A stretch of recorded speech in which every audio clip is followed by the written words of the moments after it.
रघुपति राघव राजा राम, पतित पावन सीताराम। अल्लाह नहीं ईश्वर को नाम, हिंदुओं को सन्मति दे भगवान। जय श्री राम, वंदे मातरम, हर हर महादेव।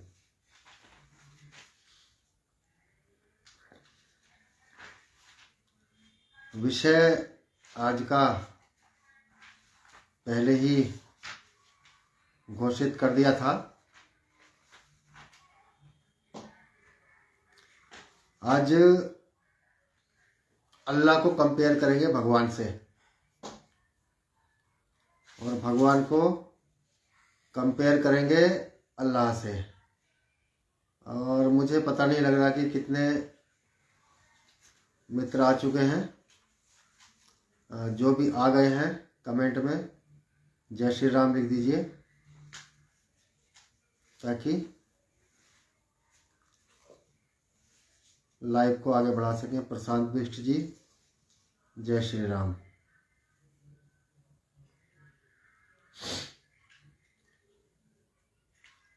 जय श्री राम, जय बजरंग बली। बहुत सुंदर, बजरंग बली ही करेंगे भली।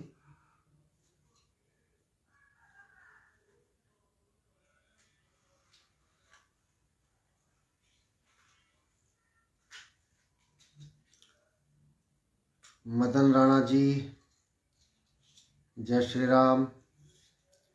2 दिन से थोड़ा स्वास्थ्य खराब था इसलिए लाइव नहीं आ पाया। और आज के लाइव में मैं आपको बताऊंगा कि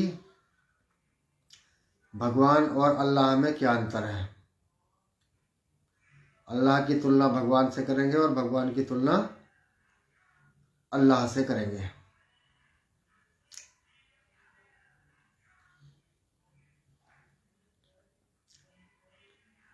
मदन राणा जी राम राम सर, राम राम, हर हर महादेव।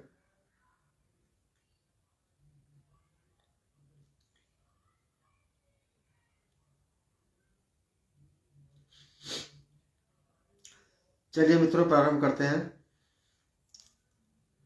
ईश्वर भगवान जब हमारे मन में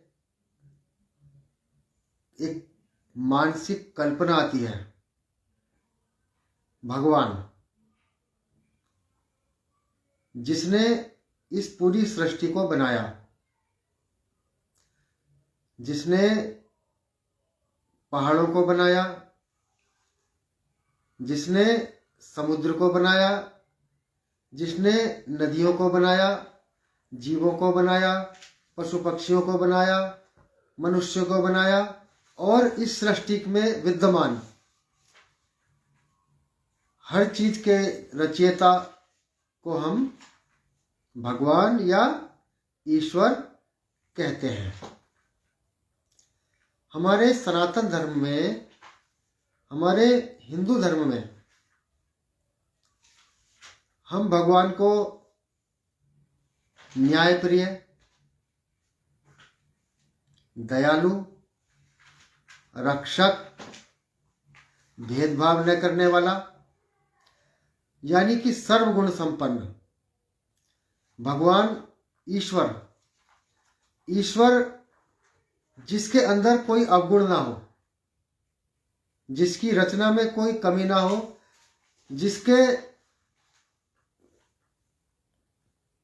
अंदर सभी गुण हो, जिसके अंदर ब्रह्मांड के सभी गुण हो और जिसके अंदर ब्रह्मांड की कोई भी कमी ना हो। ऐसी सृष्टि के रचनाकार को हम ईश्वर या भगवान कहकर पुकारते हैं। 1947 में पूज्य मातृभूमि का विभाजन हुआ और पूज्य मातृभूमि के विभाजन के पश्चात भारत 2 टुकड़ों में बट गया। एक हिस्सा मुसलमानों के लिए पाकिस्तान दे दिया गया और एक हिस्सा हमें मिला भारत। 1947 के बाद जो भी सरकारें हमारे देश में रही, जो भी शिक्षा मंत्री हमारे देश में रहे, जो भी इतिहासकारों ने इतिहास लिखा, वह इतिहास बिल्कुल ही गलत लिखा और सत्य के विपरीत लिखा।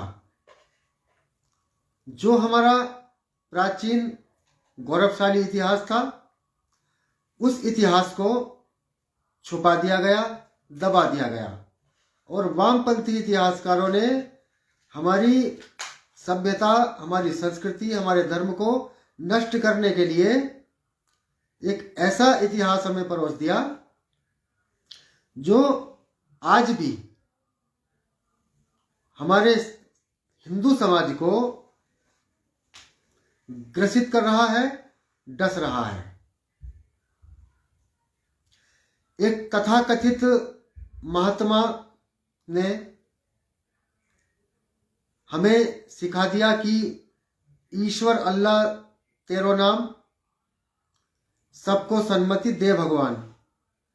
और हम बड़ी आसानी से पिछले 75 वर्षों से ईश्वर अल्लाह तेरो नाम, भगवान अल्लाह एक है, इस तरह की रटी रटाई बातें, इस तरह का जो नैरेटिव सेट किया गया, हम लगातार उसको बोलते चले आ रहे हैं, उस पर अमल करते चले आ रहे हैं।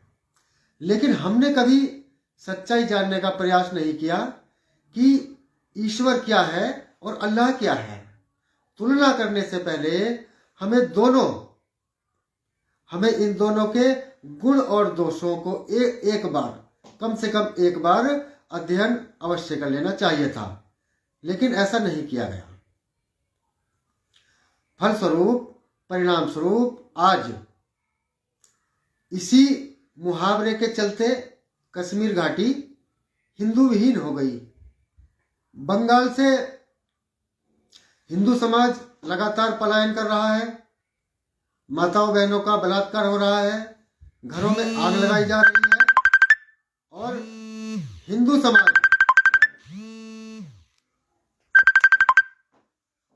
समाज आज सिमटते सिमटते कुछ राज्यों में सिमट कर रह गया है और भारत के कई राज्य ऐसे हैं जिसमें हिंदू समाज आज अल्पसंख्यक हो गया है। हरीश कुमार जी, जय श्री राम। हरीश कुमार जी लाइव के बाद वार्ता करेंगे, विषय से भटकना नहीं है। राजपूत रितेश अधिकारी जी, जय श्री राम। भाई साहब, आप शादी में गए हुए हैं अपने गृहनगर पहाड़।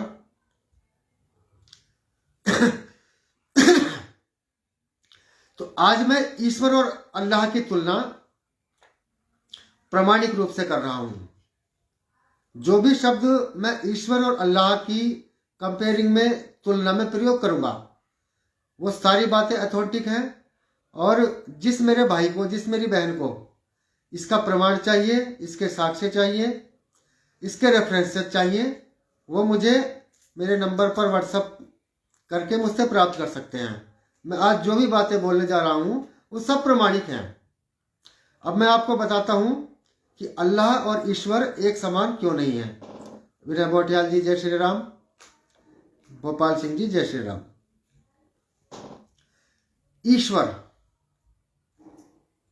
ईश्वर जो हमें पढ़ाया, हमारा सनातन धर्म है, उसके अनुसार ईश्वर सर्वव्यापक है।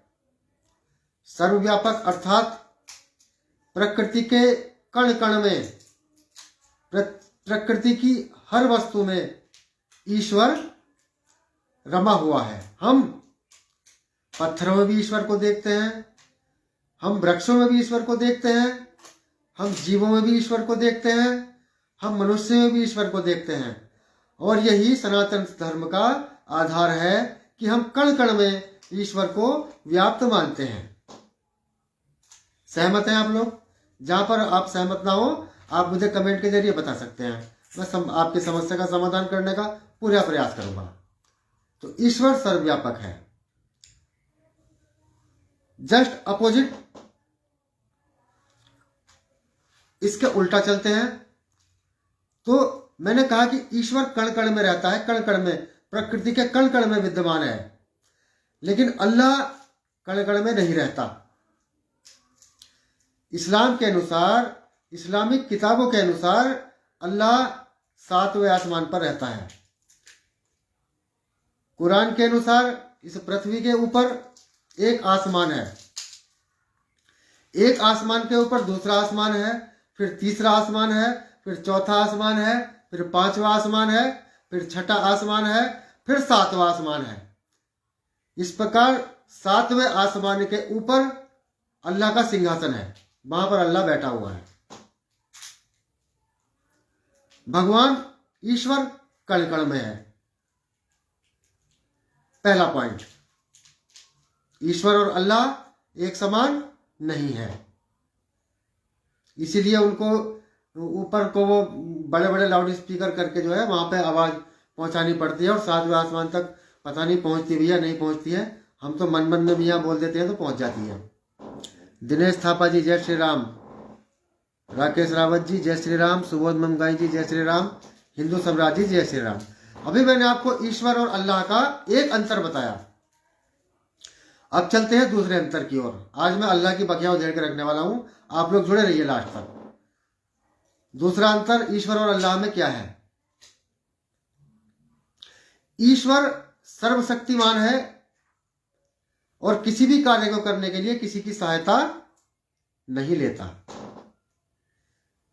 ईश्वर इसीलिए ईश्वर है, इसीलिए वो ईश्वर है क्योंकि ब्रह्मांड का ऐसा कोई भी कार्य नहीं जो ईश्वर नहीं कर सकता, और ईश्वर को अपना कार्य करने के लिए किसी की भी सहायता की आवश्यकता नहीं है। ऐसा मेरे वेद कहते हैं, ऐसा मेरा धर्म कहता है। इसके विपरीत जो 7वें आसमान पर बैठा अल्लाह है, वो अपनी बात पहुंचाने के लिए एक पोस्टमैन ढूंढता है। उस पोस्टमैन के कई नाम होते हैं, जैसे उसको इस्लाम के अनुसार जिब्राइल कहते हैं, ईसाई मत के अनुसार गैब्रियल कहते हैं। तो जो ये कुरान का अल्लाह है, ये थोड़ा अलग ही है, भगवान नहीं है। ये जो कुरान का अल्लाह है ये 7वें आसमान पर रहता है, और इसको मनुष्य तक अपनी बात पहुंचाने के लिए कोई ट्रांसमीटर भी नहीं है इसके पास, इसको एक फरिश्ते का सहारा लेना पड़ता है या जिन्नों का सहारा लेना पड़ता है। ऐसा इस्लाम की किताबों में लिखा है। ये दो अंतर मैंने आपको बता दिए जो भगवान को अल्लाह से अलग करते हैं, ताकि आज के बाद आपसे कोई कहे कि ईश्वर अल्लाह एक समान है, आप उसका तुरंत दाढ़ी पकड़िए और उसको एक गाल पर थोड़ा सा प्रसाद दीजिए और बताइए कि ईश्वर और अल्लाह एक समान नहीं है। ईश्वर ईश्वर है और अल्लाह अल्लाह है। ईश्वर के सामने अल्लाह की कोई औकात नहीं। अब तीसरे अंतर पे आते हैं। ईश्वर न्यायकारी है, कर्मानुसार प्रतिदिन न्याय करता है। हम जो भी संसार में कर्म करते हैं, हम अच्छे कर्म करते हैं, हम बुरे कर्म करते हैं, हमें कर्मों के अनुसार जो हमारा ईश्वर है, हमारा भगवान है, हमें प्रतिदिन हमें कर्मों के हिसाब से फल मिलता है। लेकिन इसके विपरीत अल्लाह क्या करता है? अल्लाह इस्लाम के अनुसार जो मुस्लिम लोग हैं उनको अल्लाह उनके कर्मों का फल तत्काल नहीं देता। जब सृष्टि का विनाश होगा, इस्लाम के अनुसार कयामत आएगी, तो ये जितने भी मुस्लिम कब्र में दबे हुए हैं ये सारे खड़े हो जाएंगे और उस दिन इनका न्याय होगा। अभी हमारे यहाँ तो कर्म के अनुसार जैसे कर्म करते रहो वैसे ही फल मिलता रहता है। इस जन्म के बाद दूसरा जन्म होता है, दूसरे के बाद तीसरा जन्म होता है। कर्मों के अनुसार हमें फल की प्राप्ति होती रहती है। लेकिन इस विश्व के अंदर पिछले 1400 वर्षों से जितने भी मुस्लिम भाई बहनें इंतकाल फरमा गए, मर गए, उनका अभी कोई ना न्याय हुआ है ना होगा, जब तक ये सृष्टि समाप्त नहीं हो जाएगी। जिस दिन ये सृष्टि समाप्त होगी उस दिन अल्लाह इनका न्याय करेगा, तब तक ये कब्रों में ही रहेंगे। कैसा लग रहा है मित्रों? अल्लाह और ईश्वर, ईश्वर ईश्वर है और अल्लाह अल्लाह है। ये दोनों एकदम अपोजिट चीजें हैं, क्योंकि जो अल्लाह है वो अल्लाह तो इंसानों से भी बहुत गया गुजरा है। अल्लाह तो पापी है, अभी सिद्ध करूंगा।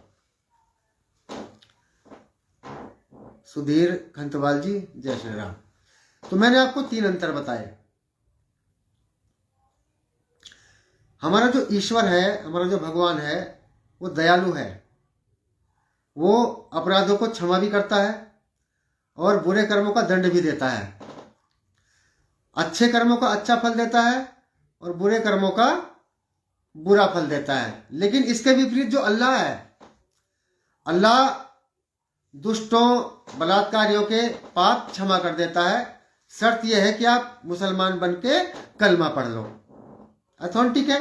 किसी को रेफरेंस चाहिए तो मुझे आप कॉल कर सकते हैं या व्हाट्सअप कर सकते हैं, रेफरेंस दूंगा। मैं जो भी बातें बोल रहा हूँ सब अथॉन्टिक बोल रहा हूँ, सब प्रमाणिक बातें हैं, सबके प्रमाण मेरे पास हैं। जिस भी मेरे भाई बहन को प्रमाण चाहिए मैं प्रमाण भेज दूंगा।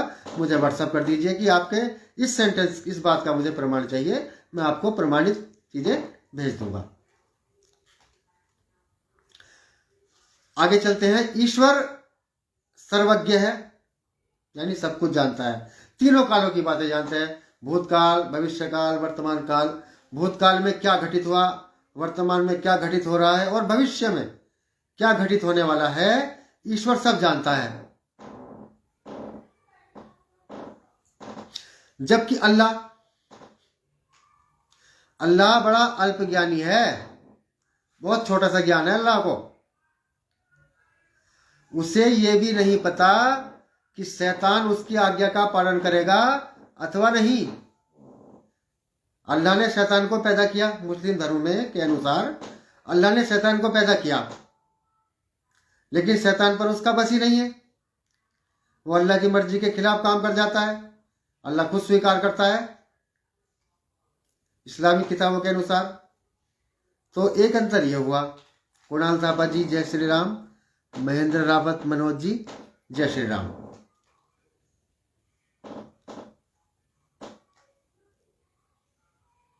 तो 6 अंतर मैंने आपको अल्लाह और भगवान के बताए। 7वें अंतर पे चलते हैं। थोड़ा मेरी कमर में दर्द है 2 दिन से, इसलिए मुझे थोड़ा सा आगे पीछे होना पड़ रहा है। 7वां अंतर, ईश्वर जितने भी इस सृष्टि पर प्राणी हैं, सभी को एक समान समझते हुए एक समान मार्ग दिखाता है, अच्छा करने की प्रेरणा देता है और भेदभाव नहीं करता। सभी प्राणियों को एक समान समझता है, चाहे वो धीरू भाई अंबानी हो और चाहे दीपक बजरंगी हो, चाहे वो कुणाल थापा जी हो, चाहे वो सुदेव दास गुप्ता जी हो। सुदेव दास गुप्ता जी, जय श्री राम भाई साहब, हमारे कुमाऊं मंडल से हमारे हिंदू युवा वाहिनी के वरिष्ठ पदाधिकारी सुदेव दास गुप्ता जी, बहुत अच्छा कार्य आप करते रहते हैं, हमारे भाई हैं, हमारे मित्र हैं। तो जो ईश्वर है वो लोगों को एक समान मार्ग दिखाता है और छोटे बड़े का, ऊंचे नीचे का, धनवान निर्धन का कोई भी भेदभाव नहीं करता। लेकिन जो अल्लाह है, जो कुरान का अल्लाह है, वो केवल मुसलमानों को ही मार्ग दिखाता है, काफिरों के लिए उसके द्वार बंद हैं। मुझे एक बात बताइए, अगर अल्लाह भगवान है या ईश्वर है तो उसके लिए प्रकृति के सभी मनुष्य एक समान होने चाहिए, चाहे वो हिंदू हो, मुस्लिम हो, सिख हो या ईसाई हो। तो फिर वो भेदभाव क्यों करता है? और अगर वो भेदभाव करता है तो फिर वो ईश्वर नहीं हो सकता। ये प्रमाणिक है, ऐसा इस्लाम की किताबें कहती हैं, मैं नहीं कह रहा हूं, ये इस्लाम की किताबें कहती हैं कि अल्लाह जो है वो केवल मुसलमानों को मार्ग दिखाता है और बाकी के लिए उसके द्वार बंद हैं। तो ईश्वर और अल्लाह एक समान नहीं हो सकते। ये मेरा 7वां प्रमाण। आप नोट करते जाइए, गूगल भी कर सकते हैं। अब मैं 8वें प्रमाण की ओर चलूंगा। आठवें प्रमाण पर चलते हैं।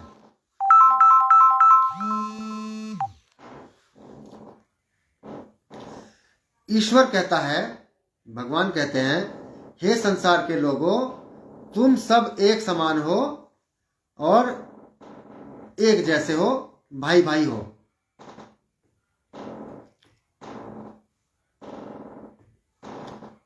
ईश्वर कहता है, भगवान कहता है कि इस सृष्टि के अंदर जितने भी मनुष्य हैं, जो भी मनुष्य जाति हैं, चाहे वो धर्म वाले हो, मजहब वाले हो, हिंदू हो, मुस्लिम हो, सिख हो, ईसाई हो, तुम सब भाई हो। ईश्वर की दृष्टि में हम सब एक समान हैं। हिंदू धर्म कभी किसी भी और मजहब के साथ, बाकी मजहब ही होते हैं, धर्म तो सनातनी है, तो सनातन कभी किसी के साथ भेदभाव नहीं करता। हमने कभी नहीं कहा कि आप हमारे मंदिरों में मत आइए, आप हमारे मठों में मत आइए। दूसरी ओर अल्लाह क्या कहता है? अल्लाह कहता है कि जो मुझे मानने वाले जो मोमिन हैं, जो मुसलमान हैं, वो आपस में भाई भाई हैं, और मुसलमानों के सिवा बाकी जो और लोग हैं वो काफिर हैं, और वो वाजिबुल कत्ल, यानी वो कत्ल के हकदार हैं, उनका कत्ल कर दो। ईश्वर, ये कैसा अल्लाह है, ये कैसा भगवान है इनका, जो कहता है कि मैं सिर्फ मुसलमान मेरे हैं और बाकी जो इस्लाम को नहीं मानते, जो एक अल्लाह को नहीं मानते, जो कुरान को नहीं मानते, जो मोहम्मद को नहीं मानते, उनको कत्ल कर दो। तो क्या ऐसा कोई व्यक्ति या कोई ऐसी चीज भगवान हो सकती है, ईश्वर हो सकती है? पढ़ा दिया मैं, ईश्वर अल्लाह तेरो नाम। भाई ईश्वर अल्लाह तो एक हो ही नहीं सकते। ये मेरा 8वां रेफरेंस था। भोपाल सिंह जी, भाई साहब जो सेकुलर बनते फिरते हैं, उन लोगों के कारण हमारा सनातन धर्म गर्त में जा रहा है। हाँ, ये तो बड़ी विडंबना है, क्योंकि हिंदू को कभी विधर्मी ने नहीं मारा। हिंदू जब भी हारा, इन सेकुलर जयचंदों के कारण ही हारा। ये बिल्कुल सत्य बात है। नहीं तो हमारी तो शौर्य गाथाएं ऐसी हैं कि ऐसे ऐसे वीर हमारे यहाँ हुए हैं, सर कटने के बाद भी धड़ लड़ते थे। इस प्रकार से हमारी संस्कृति थी, और बहुत समय पहले की बात नहीं है, ये 1000 वर्ष लगभग पहले की बात है। लेकिन ये जो सेकुलर टाइप के लोग बीच में पैदा हो गए, इनके परिवार की कुछ महिलाओं ने गड़बड़ किया मुगलों के साथ, और ये एक अलग प्रजाति उत्पन्न हो गई। जी भाई सब सही कह रहे हैं भोपाल जी। तो 8 चीजें मैंने आपको ऐसी बताई, आप नोट करते रहिए, जो अल्लाह को भगवान से अलग करती हैं। अब 9वीं चीज पर चलते हैं। ये सारी चीजें ऑथेंटिक हैं, प्रमाणिक हैं।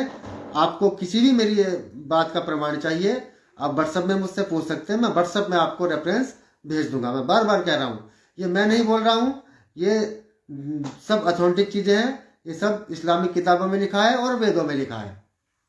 9वां है, ईश्वर कहते हैं जीवों पर दया करो। हमारे कोई से भी वेद में नहीं लिखा कि जीव हत्या करनी है। दूसरी ओर अल्लाह कहता है कि जीवों को हलाल करो। मोहम्मद साहब ने अपनी सुविधा के लिए अपने जीवन काल में बहुत सारे कुत्ते मरवा दिए थे, लिखा है इस्लामिक किताबों में। तो ये नौवांतर अल्लाह और भगवान का। 10वें अंतर पर आते हैं। ईश्वर कहते हैं कि किसी की भी पूजा करो, मुझे सब स्वीकार है। आप हनुमान जी की पूजा करो, वहां भी मैं हूं। आप राम जी की पूजा करो, वहां भी मैं हूं। आप श्री कृष्ण जी की पूजा करो, वो भी मैं हूं। आप दुर्गा जी की पूजा करो, वो भी मैं हूं। आप जिस भी देवी देवता की पूजा करो, वही मेरा अंश है, वही मैं हूं। ये ईश्वर है। हर चीज को पूजना ही ईश्वर है, क्योंकि सनातन के अनुसार कण कण में ईश्वर है। रोहित अग्रवाल जी, जय श्री राम। दूसरी ओर अल्लाह क्या कहता है? अल्लाह कहता है कि मेरे सिवा कोई पूज्य नहीं। ला इलाहा इल्लल्लाह मोहम्मदुर रसूलुल्लाह, नहीं है कोई पूज्य अल्लाह के सिवा। कुरान कहती है अल्लाह के सिवा कोई किसी दूसरे की पूजा नहीं हो सकती, कोई दूसरा पूजा के योग्य नहीं है। अगर कोई ऐसा करता है, अल्लाह को छोड़ करके किसी और की पूजा करता है, तो वह शिर्क है, और जो शिर्क करता है वह वाजिबुल कत्ल है, उसका कत्ल कर देना चाहिए। ये जो 35 टुकड़े और सरतन से जुदा और कन्हैया कुमार जी और ये जितने भी कांड आज हो रहे हैं, इसके पीछे सिर्फ कुरान है, सिर्फ हदीसें हैं, सिर्फ इस्लाम है, शुद्ध इस्लाम। ये शुद्ध इस्लाम है। ये जो भाईचारा ये इस्लाम नहीं है, शुद्ध इस्लाम ये है, जो धीरे धीरे अपने असली रूप में हमारे देश में आ रहा है। इसलिए मैं कहता हूँ कुरान पर बैन लगना बहुत जरूरी है, और बहुत शीघ्र हम इसके लिए एक आंदोलन शुरू करने जा रहे हैं, और आप सभी मित्रों का हमें उसमें सहयोग चाहिए। पूरे देश में कुरान पर प्रतिबंध लगे, कुरान की पढ़ाई पर प्रतिबंध लगे, मदरसों पर प्रतिबंध लगे, मस्जिदों पर प्रतिबंध लगे। इस सारी चीजों पर प्रतिबंध लगाने के लिए हम एक आंदोलन शुरू कर रहे हैं, और यदि मैं इसके लिए अपनी अंतिम सांस तक लड़ूंगा, और इस लड़ाई में लड़ते हुए अगर मेरा बलिदान भी हो जाए और मेरे बलिदान से कुछ हिंदू जाग जाए, तो ये मेरा सौभाग्य होगा। लेकिन मैं बलिदान होने के लिए भी तैयार हूं। आगे चलते हैं। संदीप सुंदरयाल जी, जय श्री राम। जय श्री राम। तो मैंने अभी आपको कुछ अंतर बताए ईश्वर और अल्लाह के। आगे चलते हैं। ईश्वर कहता है, भगवान कहते हैं, सारी पृथ्वी एक परिवार है, अर्थात वसुधैव कुटुंबकम। यही मंत्र है हमारे सनातन का बीज मंत्र है, वसुधैव कुटुंबकम। वसुधा पर बसने वाले, पृथ्वी पर बसने वाले समस्त प्राणी, समस्त मनुष्यगण, हम सब एक परिवार हैं, और सनातन सभी के कल्याण की कामना करता है, अर्थात सर्वे भवन्तु सुखिना सर्वे सन्तु निरामया।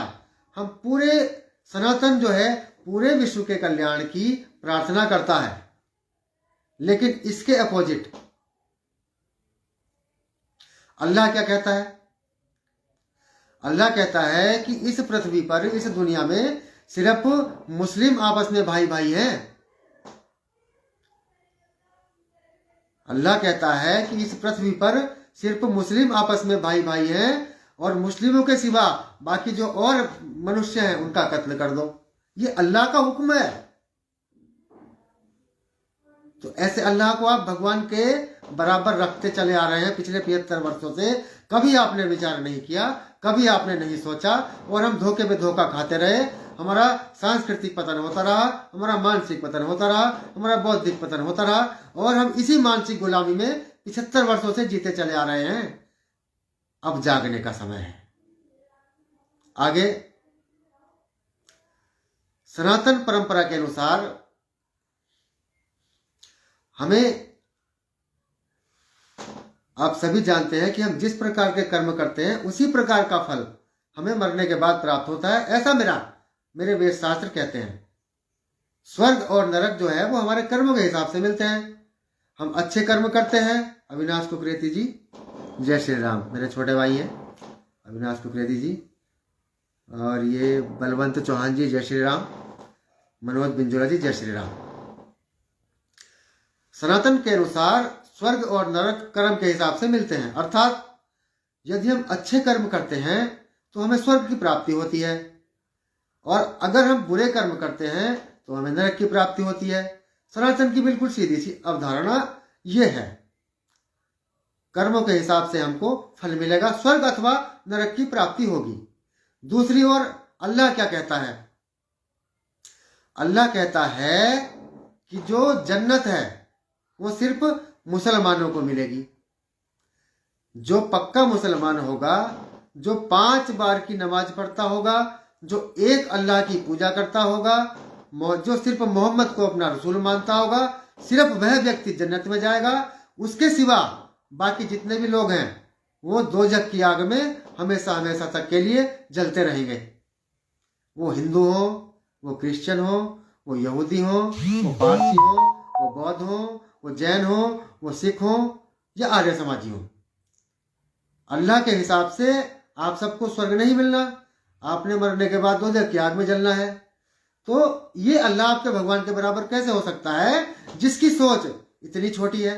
दीपक पाठक जी जय श्री राम, राजेश पयाल जी जय श्री राम। तो मैंने आपको 10-12 ऐसे अंतर बताए जो अल्लाह से भगवान को एकदम अपोजिट करता है, उल्टा करता है। 2 अंतर और बताऊंगा, सुनिए। हिंदू धर्म, सनातन धर्म पूर्ण रूप से 100% शुद्ध विज्ञान है, साइंस है। हिंदू धर्म पूरी तरह से साइंस है। जो गणनाएं आज के वैज्ञानिक कर रहे हैं, जो शोध आज विदेशों के वैज्ञानिक कर रहे हैं, उसको हमारे ज्योतिषी, हमारे गणितज्ञ, हमारे मनीषी, ऋषि मुनि, हमारे महर्षि हजारों वर्षों पहले करके चले गए हैं। ये अलग बात है कि बीच में हजारों वर्षों तक गुलाम रहने के पीरियड में, समय में हम उन चीजों को भूल गए, हमने उन चीजों को भुला दिया या हमें जबरदस्ती भुलवा दिया गया। जैसे कि सनातन के अनुसार पृथ्वी गोल है, ये हमारा सनातन कहता है कि पृथ्वी गोल है, उसी प्रकार विज्ञान कहता है कि पृथ्वी गोल है। लेकिन कुरान क्या कहता है, हदीस क्या कहती है? अल्लाह कहता है कि पृथ्वी तो चपटी है। तो अल्लाह को यह भी जिस अल्लाह को यह भी पता नहीं है कि पृथ्वी गोल है अथवा चपटी है, क्या वो ईश्वर हो सकता है? सूर्य प्रकाशवान है, हम सूर्य से प्रकाश लेते हैं, विटामिन डी लेते हैं, हम सूर्य की पूजा भी करते हैं, क्योंकि हम हमारी सनातन परंपरा है, हमें प्रकृति के जिस भी चीज से कोई चीज प्राप्त होती है हम उसको पूज्य मानते हैं, हम उसकी पूजा करते हैं, हम उसका धन्यवाद देते हैं। अल्लाह कहता है कि पृथ्वी चपटी है, और जो सूर्य है ये रात को कीचड़ के तालाब में जाकर छुप जाता है। 1400 वर्षों पहले एक मूर्ख आदमी पैदा हुआ सऊदी अरब में, उसने अपनी सुविधा के अनुसार, एक कबीले का सरदार था, कुछ चीजें लिख दी और उन्हीं को ये लोग आज तक मानते चले आ रहे हैं। और हमने अपने इतने महान परंपरा को, अपने प्रभु को, अपने ईश्वर को उस अल्लाह के बराबर में रख दिया और हमें कोई अफसोस भी नहीं है। हमारे यहाँ सनातन परंपरा के अनुसार स्त्री और पुरुष को समान माना गया है। आप महाभारत काल में देख लीजिए, रामायण काल में देख लीजिए, कहीं पर पर्दा प्रथा आपको दिखती है? हमारे समाज में पर्दा था ही नहीं। मुगल काल में जब मुसलमान सैनिकों के द्वारा हमारी महिलाओं को, हमारी बहन बेटियों को घर से उठा लिया जाता था, उनसे छुपाने के लिए, उन राक्षसों से बचाने के लिए हमारे समाज में पर्दा प्रथा प्रारंभ की गई, ताकि हम बहन बेटियों की आबरू को बचा सकें। सनातन कहता है कि जहां नारी की पूजा होती है वहां पर देवता निवास करते हैं। हम तो नारी की पूजा करते हैं, पुत्री के रूप में, कन्या के रूप में पूजा करते हैं, बहन के रूप में पूजा करते हैं, माता के रूप में पूजा करते हैं। लेकिन इस्लाम में, इस्लामियों का जो समाज है यह पुरुष प्रधान है। 2 स्त्रियों की गवाही 1 आदमी के बराबर है कुरान में। अगर किसी मुकदमे की गवाही होती है तो 1 पुरुष के बराबर 2 स्त्री मिलकर गवाही देगी, तब 1 पुरुष के बराबर गवाही मानी जाती है। और लिखा हुआ है इस्लाम में, औरतें तो तुम्हारी खेती हैं। मरने के बाद मोमिन को, मुसलमान को जन्नत मिलेगी। जन्नत में 72 हूरें मिलेंगी, 70 गिलमा मिलेंगे, शहद की नदी मिलेगी, दूध की नदी मिलेगी, शराब की नदी मिलेगी। लेकिन मुस्लिम औरतों को क्या मिलेगा? अल्लाह ने जो पुरुष मुसलमान हैं उनके लिए तो बहुत सारी व्यवस्था की है जन्नत के अंदर, लेकिन महिलाओं के लिए क्या किया है? महिलाओं को जो पति, जो शौहर पृथ्वी पर है, उसको एकमात्र वही शौहर मिलेगा, और उसके साथ साथ 71 सौतन और मिलेंगी। कहां है समानता? मित्रों, हमने इस्लाम को नहीं समझा। हमें एक मूर्ख व्यक्ति ने पढ़ा दिया कि ईश्वर अल्लाह एक समान। ईश्वर अल्लाह एक समान हो ही नहीं सकते हैं। ईश्वर ईश्वर है और अल्लाह तो एक बहुत ही अल्पज्ञानी, एक मूर्ख व्यक्ति है। अगर हम ईश्वर की तुलना अल्लाह से करते हैं तो हम अपने ईश्वर का अपमान करते हैं। इसलिए मेरे मित्रों, मेरे भाइयों, मेरी बहनों, जागिए और अल्लाह की तुलना कदापि ईश्वर से न कीजिए। ऐसा करके हमारे ईश्वर का अपमान होता है, हमारे धर्म का अपमान होता है। आप तुलना कदापि न कीजिए। मेरा स्वास्थ्य खराब था, लेकिन मैं हॉस्पिटल से आ गया, थोड़ा सा मुझे आराम मिला। पर चूंकि पिछले कुछ समय से जिम्मेवारी बढ़ गई है भारत में कुरान को बैन कराने के लिए, प्रतिबंधित कराने के लिए एक आंदोलन खड़ा करना है। उसकी अभी हमारी बैठक हुई है, आज ही हमारे पदाधिकारियों की बैठक हुई है। हमने उसमें कुछ योजनाएं बनाई है और बहुत शीघ्र ही पूरे देश के अंदर ये आंदोलन आपको दिखाई देगा। और मेरे अकेले के करने से या हमारे एक संगठन के करने से कुछ नहीं होगा। आप किसी भी हिंदू संगठन से जुड़े हुए हों, आप संगठन से ना भी जुड़े हुए हों, आप हमारे साथ जुड़िए और इस अभियान में, इस महायुद्ध में हमारी सहायता कीजिए। हमने एक स्वप्न देखा है अपने हिंदू समाज के लिए कि हमारा भारत इस्लाम से मुक्त हो, इस गंदगी से मुक्त हो, इस जिहाद से मुक्त हो और इस सड़े गले अल्लाह से मुक्त हो। हम लोग अच्छे रास्ते पर चलें। इन्हीं बातों के साथ 2 मिनट और लूँगा आपकी। गौशाला, जैसे कि आप सभी को पता है, हमारी गौशाला सिंबल चौड़ में चल रही है लगातार। बीमार घायल का हम लोग इलाज करते हैं सड़कों से उठाकर, और बहुत ज़्यादा इसमें खर्च भी आता है। तो यथासंभव सहयोग की अपेक्षा आप सभी लोगों से, जहाँ भी है, जैसे भी है, जिस प्रकार से कर सकते हैं।